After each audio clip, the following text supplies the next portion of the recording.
this incarnation. I am here today to leave my daily reflection. So, we are having this activation of the Sun in Gemini in a square with Neptune in Pisces, which is perfected tomorrow. But tomorrow also the Sun is going to move to Cancer. We are going to have an increasing energy of Cancer. There are Venus, Mercury, and the Sun also will add to that alignment. They are going to be practically together. And on June 21st, we have the full moon in Capricorn. So the fact that we are perfecting this transit, we are experiencing the perfection of the transit with Neptune and the full moon, could bring a lot of sensitivity.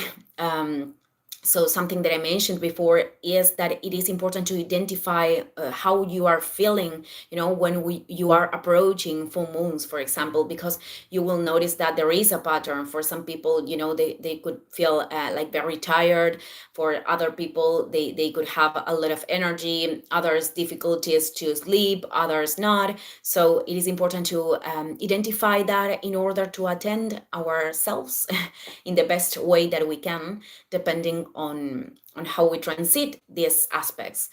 So other thing that I wanted to connect is linked with this square, between the Sun in Gemini and Neptune and the full moon, because the square basically is linked with assuming decisions that are linked with expressing our light, being genuine, allowing our soul expressed through our identity, can express through our identity. But the challenge with Neptune is not wanting to avoid, not trying to deny, these kind of things.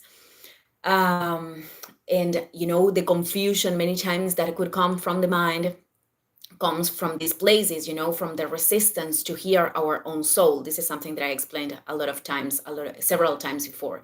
But I wanted to connect this with the full moon, because something that I explained is that this full moon is about incarnating the archetype of the father and the mother in ourselves.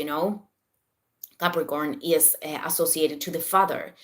And the fact that, the avoidance, the avoiding thing emerges from, resistances from the inner child. The avoidance emerges from fears. So it is a good moment to approach that, to address that kind of patterns from a place of responsibility, which is not guilt. And for many people, I think many people keep confusing these two concepts, because guilt, when we are experiencing guilt, and I saw this in many people, the people that could have difficulties to admit or recognize a shadow or an unconscious pattern, it is because the amount of guilt, so they push it and try to repress and to deny.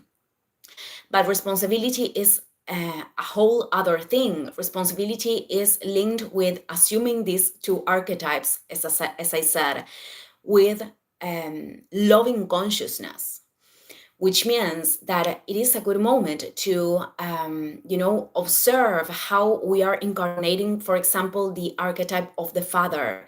If there are distortions, like, this excessive self-exigency at times that could present, or the absence of healthy boundaries, that could be another distortion of the archetype of the father.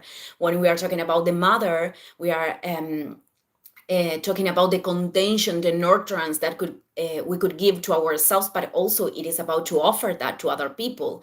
But we need to establish boundaries in order to not drain ourselves. So something that I mentioned in another video before is that this Venus in Cancer, Venus is associated to relationships, desires of the soul, what do we feel attracted to.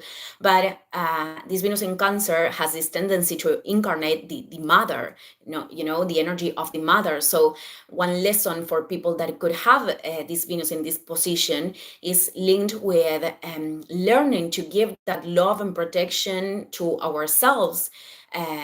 It is not about not giving that to anyone anymore, but to learn where to establish healthy boundaries, when to establish healthy boundaries, and to give that energy to themselves. Because looking for recognition and validation from others, I don't think it is something bad. It is a human need in a certain way, but we don't have to wait for other people doing that. That is a practice that we can integrate in our path. We could recognize our efforts, we could celebrate our achievements, daily achievements, or what we are persevering, the energy of discipline that we could apply in the things that we need to. That is something that we could appreciate, and we could also validate our own emotions and give the nurturance that we need. And I think it is important, this practice, it is important because if someone can recognize or validate, if we are not doing this, incarnating this energy inside, that is something that we will not able to receive either. So, well, this energy that we are having right now, this full moon is inviting us to recognize all of this, all the programs that could emerge, or all the things that we need to validate or nurture or establish boundaries to, or being responsible, well, in order to keep growing. So, well, family, I just wanted to leave this message today. Thank you, everyone, and see you in the next video. Ciao, ciao.